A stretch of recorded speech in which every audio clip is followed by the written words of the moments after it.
நீங்கள் கேட்டுக்கொண்டு இருப்பது கனேடிய தமிழ் காற்று. இந்த காற்றிலே ஒலிக்க இருப்பது மரபு கவிதை ஒன்று. இந்த காற்றிலே வீச வரும் கவிதை 115வது கவிதையாக போதை தரும் பாதை.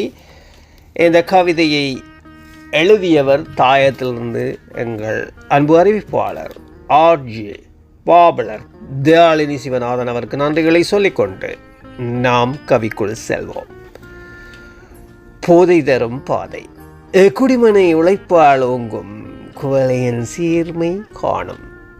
குடியென போதை வந்து குலைந்திட மாறும் பாதை.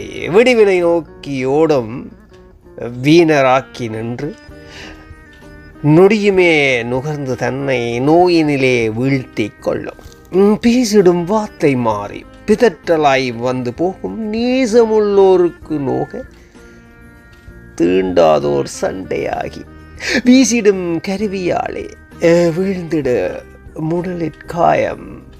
பூசிடும் மருந்தினாலே போக்கிட முடிவதில்லை.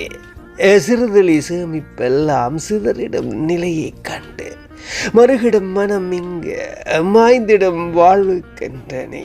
குறுகிய ஆயுள் காண குன்றியே போகும் மீளா நிறுத்திட வெண்ண வல்லம் நிலைத்தடு மாறி போகும்.